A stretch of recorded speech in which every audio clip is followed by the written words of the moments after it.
Hi and welcome back to a new video. Today's video will be about air coolers and the focus will be on the DeepCool Assassin 4 VC Vision. This is the updated version with vapor chamber on the bottom of the well-known DeepCool Assassin 4. I was lucky to see the production of this cooler already almost 1 year ago while I was visiting the factory of DeepCool, and during my visit they pointed out that this is supposed to be the strongest air cooler on the market. Meanwhile, we also had the release of the Noctua NH-D15 G2, so the updated generation 2.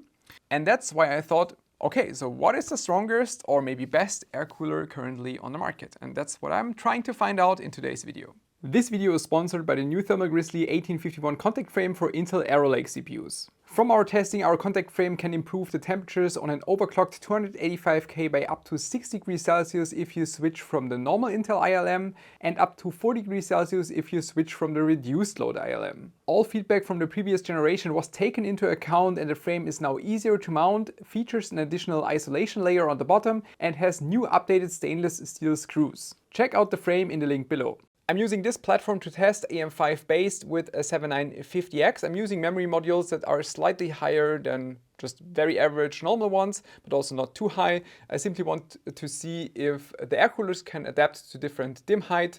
If it wouldn't fit, I still have low profile ones if necessary, but then it would definitely already be considered a disadvantage. For example, with Corsair's A115, you have this sliding mechanism and there are different solutions for the different coolers, so that's something I want to inspect. We're also testing with AM5 because I think it's just a much more common or go-to platform right now. Wouldn't really make a lot of sense to test this on Arrow Lake currently, at least from my perspective. I'm running the 7950X. I originally wanted to go with the 9950X, but then I realized I have no CPU anymore that's stock, so that's not deleted, so that's the only one. 7950X. We will test with two different scenarios. First scenario will be with fixed clock, fixed voltage, and then we will set all the fans of the different coolers to the same noise level and check which cooler just cools better at the same noise level. And the second test will be full out with max fan speed, see how much heat can those coolers handle in total. Like the more heat it can dissipate, the better, for example, the base or the heat pipes would be. I will use the same thermal paste for all the CPU coolers. I'm using Polartherm X10, which is our new budget line from Grizzly, but this paste is still very good. The X10 actually beats Cryonaut from Grizzly, so you should maybe also take a look at that one, and especially for any kind of daily systems, it's a very, very good paste. In the first test, I'm adjusting the fan to run at a noise level of max 45 decibels in a distance of 25 centimeters. In the case of the Corsair A115, this results in a fan speed of about 1250 RPM. I'm testing everything with Prime 95 to have a very even load, to have it as comparable as possible. I'm also always checking the CPU package power draw, which might differ a little bit depending also on the CPU cooling performance. So if I have a much better CPU cooler that is maybe 5 degrees Celsius better, then this might also be 3, 4, 5 watts lower. But I'm always keeping an eye on it that this value is plausible and that it's always the same condition. I first performed a 10 minutes heat up phase, then I reset hardware info, and now I'm getting the average core temperature of those 10 minutes. So the 10 minutes average after 10 minutes heat up phase, and this will be my first measurement value. Of course, I'm also accounting for the room temperature, which you can see here. It's a calibrated thermometer, and I'm also taking an average value with this one and then deducting this if it changes. For example, if it will be 21.6 in this measurement and then another cooler will be 21.8, then I will deduct 0.2 from the other measurement to have it all the same.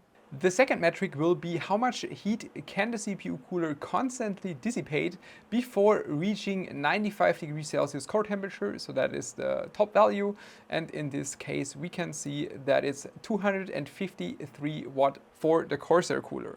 Apart from the performance, the Corsair A115 is very easy to mount. I would say it uses a very similar mounting system as the current Noctua coolers.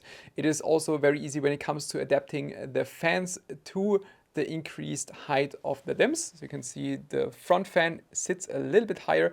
The center one also a little bit higher because it sits on the heatsink of the motherboard. You can adjust it even higher if it's needed, but you will have to keep in mind if you have very tall memory modules, then this might also at a certain point collide maybe with the wall or the window of your CPU case. So that is something you have to keep in mind even if this is adjustable. And in this cooler, or in this case of this cooler, it's very easy to adjust. Corsair's A115 has a normal nickel-plated copper base with 6 heat pipes with 6mm each diameter, and they are bent in the typical U shape, and that's how we have those two towers. In the end, the Corsair A115 can achieve an average core temperature of 80.2 degrees Celsius while not exceeding 45 decibels. Setting the fan speed to 100%, the Corsair A115 can constantly dissipate 253.2 watts before the 7950X reaches the core temperature of 95 degrees Celsius.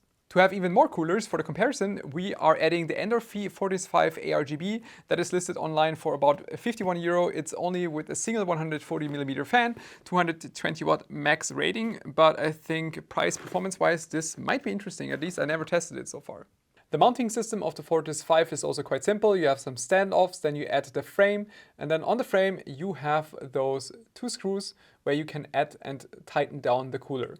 One thing I don't like are those very sharp edges on front and back. I was not careful enough for a second and then cut my small finger just by touching this. No issues while mounting this CPU cooler. However, I'm not a big fan of those spring things that are often used to mount the fans on the heatsink. I know it's cheap, but it has somewhat of 2005 vibes, and it's just not as convenient as some of the more recent sliding mechanisms that you can find on a lot of CPU coolers. A bonus over the Corsair cooler is that it has RGB if you want to, and it also has very good clearance for the memory modules, so height-wise, no problem at all, and even taller memory modules would also work perfectly fine. I also noticed that this cooler is quite a bit more silent than the Corsair one, which results in a higher fan speed now, because I obviously set it again to 45 decibel, and this is almost 100% fan speed on this one, and it's like 100 to 150 RPM higher. That should definitely give this one a benefit in cooling. The Endorfy Fortis 5 definitely surprised me, especially if you compare the price to the Corsair A115. And in all the charts you can always see the price, at least that's the Europe price, on the left in the charts. Now with 78.7 degrees Celsius, the Fortis 5 is about 1.3 degrees Celsius better or colder than the A115. If we set the fan to 100% and try to check the max heat dissipation, the Fortis 5 can deliver 248.6 watts. So that's a little bit less than the Corsair A115, 5 watts, but it's also much more quiet with only 45.5 decibels. Similar to the Corsair A115, the Endorfy Fortis 5 also has 6 heat pipes with 6mm each, just with the difference of not being a dual tower cooler, but apart from that, I think the configuration is similar, but also the cooler base, the cold plate, is a lot different because this doesn't have a solid copper cold plate, but it has direct heat pipe contact, and the contact also looked very, very good, very flat, very even. That is also why I didn't remove the thermal paste imprint, so you could see that this looks pretty good when it comes to the contact. You can also see a little bit of copper shining through. That is because in production of this cooler, it seems like they milled over those heat pipes to have it flat, but in result, you won't have it nickel plated anymore. Continuing with another classic air cooler, this time from Thermalright, Peerless Assassin 120 SE, dual tower air cooler again, but with 120mm fans. Thermalright seems to be also using this very well working principle with 6 heat pipes, 6mm each, compared to the Endorfy cooler, though it's not using direct heat pipe touch, but it's using a copper cold plate that is also nickel plated. That is the cheapest cooler in today's test with only €36. Mounting system again, also very similar to the other coolers. You have some standoffs, then plates on top, and between we will mount the cooler. So same as I would say Noctua has been doing for like 15 years. Mounting also no problem. You can also adjust the fan in height if needed for higher memory modules. Only again, as I said before, keep in mind that you will have to double check if the fan will collide with the side panel at a certain point if you run maybe too high memory modules and you have a narrow case. Thermalright's Peerless Assassin 120 SE is also delivering, especially if you consider again the price. It's the cheapest cooler in our test, 78.9 degrees Celsius, only slightly worse than Fortis 5 by Endorfy. However, it can beat Endorfy in the max heat dissipation with 258.2. I think that's maybe due to the dual tower configuration, but it's also slightly louder, 48 decibels. Very interesting how close all those 6 heat pipe configuration coolers are within each other, and it doesn't even seem to matter really much if it's a dual tower configuration or not, as you could see, versus the Endorfy cooler. And while we are already talking about this topic with dual tower and 6 heat pipes with 6mm each, I found another maybe like hidden champion cooler from Silentware Titan, they call it, Titan Performance. And this, just from the appearance, could be performing similar to the Corsair A115, but it's only $39.90. So it seems to be quite cheap, but first look, not bad at all. Again, here we have a nickel-plated copper base, and I have to say that the first impression, quality-wise, looks really good. Mounting mechanism, almost identical to the Endorfy cooler, but I would say very simple and should just work fine. One thing I like about this cooler more than the Peerless Assassin is that the fans are almost on the same level, even though it sits above the memory sticks. I think it just looks a lot better with the first fan not sitting so much higher, but it's still compatible, and I think that's pretty nice. The Silentware Titan 120 Performance seems to be kind of like a hidden champion, because with 39.90 euros, it is still very cheap, only slightly more expensive than the Peerless Assassin, but it's also a little bit better, with 78.1 degrees Celsius under load while not exceeding 45 decibels. If we set the fan speed to 100%, it's pretty much on par with the Peerless Assassin with 256 watt and 48 decibels. Now we're getting to the more exciting and also much more expensive coolers. We're starting with the NH-D15 Gen 2. I have the normal version here, which was basically recommended on the Noctua website. So they have 3 versions, the normal one, and then they have one for higher convexity or lower convexity, depending on what kind of CPU configuration you have. But according to the Noctua website, the normal configuration with the included AM5 offset mounting should lead to very good results for this platform. That's why I just went for this. And also to be future-proof, I think the normal version is probably the best call. So that should be quite interesting. That is also the first cooler out of the ones we tested so far that has a different heat pipe configuration. So this one has 8 heat pipes with 6mm each, so 2 more. That means that the overall or the total amount of heat that can be dissipated should be higher. We will obviously talk about the individual coolers more in detail when we come to the conclusion, but the first impression, I just want to tell you my personal feeling about it, because I also have the NH-D15, the original one, also the black version. I used it for I don't know how many years.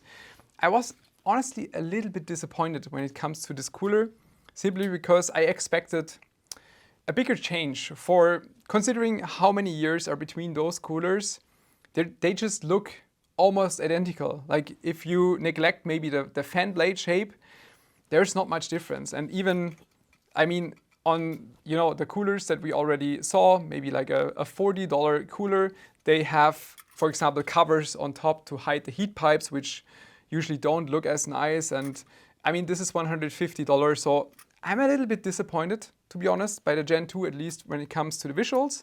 But maybe the performance can change that. So I will mount it and then we will see how it performs. The mounting is almost identical to a lot of different coolers that we already saw, only with the set offset mounting bracket.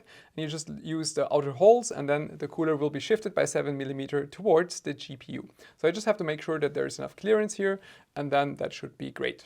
The cooler itself is not symmetrical, as you can see, and that's probably also the reason why the offset mounting in itself is even possible. Mounting was absolutely no problem. As you can see, there's also enough clearance between the CPU cooler and the GPU, even with the offset mounting kit. I adjusted the front fan a little bit to make sure that it fits for the memory. You can see if you compare the front and the back fan, the front one sits about 2 to 3mm higher. Now that the fans are spinning, you can see even less of a difference to the original NH-D15. As I said before, I mean, you can see that there's a different amount of heat pipes, but yeah, the visual difference is very tiny. The test is still running about 5 minutes, but that is already impressive. I think it's already about 4 degrees Celsius colder than all the other coolers that we tested so far. And now if we put this into the chart, you can see that Noctua is doing what they can do best, and that's being on top. And you can see that this cooler delivers 74.3 degrees Celsius. That is surprising. That is a lot better than the other coolers. And also if we switch to max fan speed, this cooler can dissipate additional 10 watts over the other coolers, while being roughly in the same noise level region with 48.6 decibels. I also want to highlight that in the second test, when we're looking at the max dissipated heat, that this is also limited by the platform itself, because AM5 has a difficult heat spreader with quite small surface area, so it doesn't really cover a lot of the base of most of these coolers. So if you would mount, for example, this one on, I don't know, a Threadripper, it could surely dissipate more heat than it can on AM5, because it will be limited by the heat spreader itself. I just want to make this clear, but we're clearly testing all of these coolers on AM5. It's more like a cooler on AM5 comparison. That is what you have to keep in mind. Now finally, the DeepCool Assassin for VC Vision. VC, as I said earlier in the intro of this video, is the vapor chamber that sits on the bottom. And the, at least from my point, very interesting part of this cooler is the MSRP, which is 139.90. That is about €10 less than the Noctua NH-D15 Gen2. And just looking at this and what kind of features it brings, I think that's quite impressive. For example, the vision part is this display that you can take off, and it's supposed to display additional system parameters, information. That is something I still have to discover how it works. You can connect it over USB, so there has to be a software somewhere that I can hopefully download and also test this.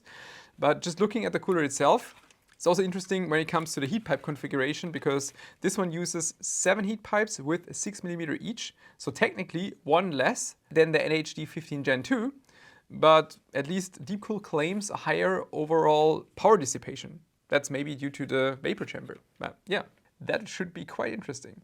Technically, this is also a dual tower air cooler, just that you can't really see it because it's all hidden underneath several covers. And it's also not just like 120 or 140mm dual tower air cooler, it's both at the same time. We have a 120mm fan in the front, and the second is a 140 that is sitting underneath the display that I just removed, and we have to pull out that fan to mount the cooler.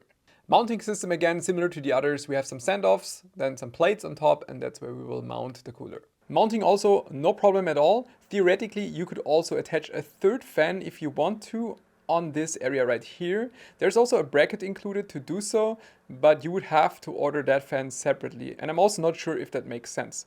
But at least with this kind of mounting mechanism and also the way that the cooler just overlaps quite a bit to the I/O area, you can basically mount any kind of tall memory modules without any kind of issues, as long as you're not running the third fan.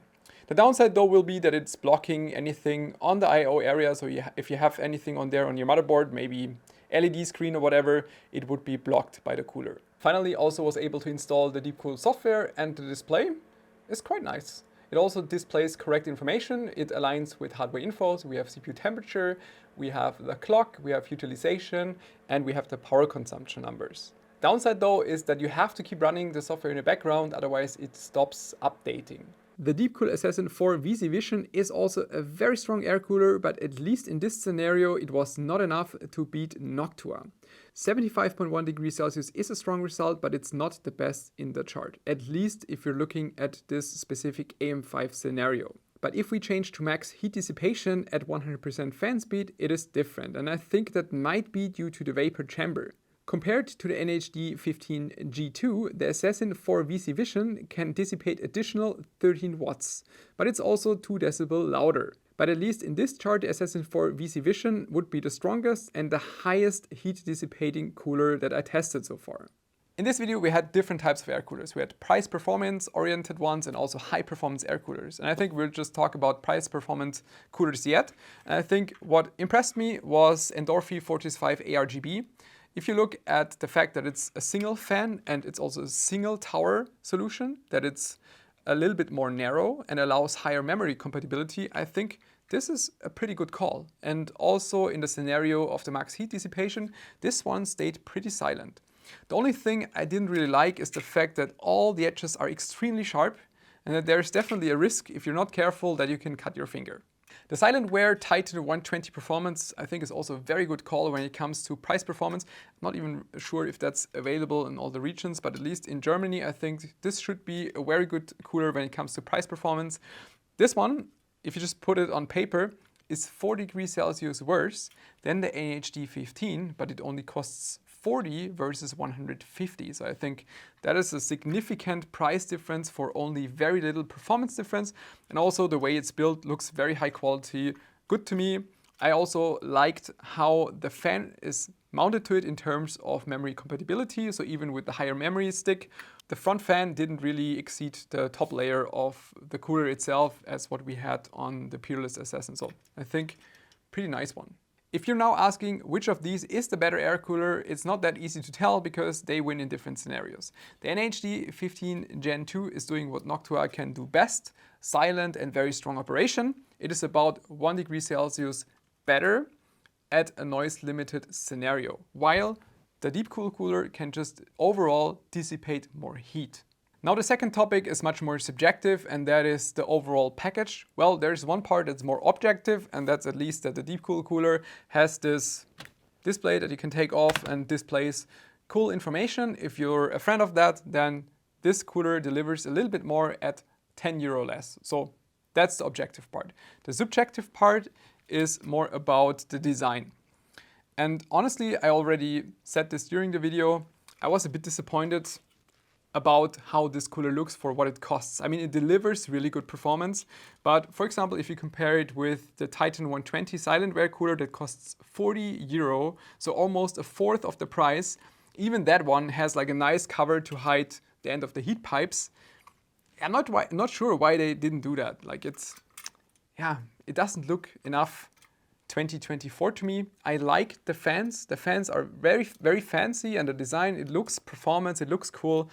But at least to me, you know, I'm also not a fan of the brown design, to be fully honest. I mean, maybe that's cool if you're looking for a PC where you're never going to see anything without any window. But yeah, subjective. I'm not a fan of this. I wish they just made it black and had a nice cover on it. I think it would just be so much better, especially considering that it costs 150 euro.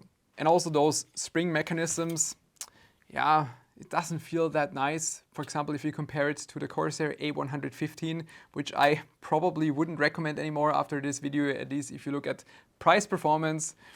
Corsair A115 was probably the worst in this video, but probably also had one of the best mounting mechanisms for the fans, at least much easier to do than this one. And yeah, Noctua, maybe you can reconsider or just listen to your customers, you know. Yesterday I also saw this post on Facebook about the Seasonic Noctua collaboration, about the new PSU, and immediately like 50% of the comments were like, they don't like the brown design. Come on, just listen to your customers and do something more neutral. Now the DeepCool Assassin 4 VC with the vapor chamber is overall a very good cooler, and I would say it's pretty much on par with the Noctua. Like performance-wise, not a huge difference, but it's also not as good as I hoped. At least, you know, the early wording from DeepCool promised a lot, but as you could see, it couldn't quite beat it. It is still very strong, and being slightly cheaper, offering more, such as the display and probably also the much more neutral design, also higher memory compatibility, that might overall be the better choice. But as I said, there's a lot of subjective stuff that comes into play. And I'm not even sure what's going on with DeepCool and the sanction stuff. I didn't really follow the topic. I'm not sure. I saw a lot of DeepCool stuff disappearing in different countries, and now it seems like this will be available at least in Europe in like a few weeks. So I can't really tell. I still just wanted to test this. I think it's a pretty good cooler, and in the end it will be your choice if you're even going to consider something of that, or also if you have a completely different view on maybe the brown color. Let me know feedback down in the comments. Thanks for tuning in. See you next time. Bye.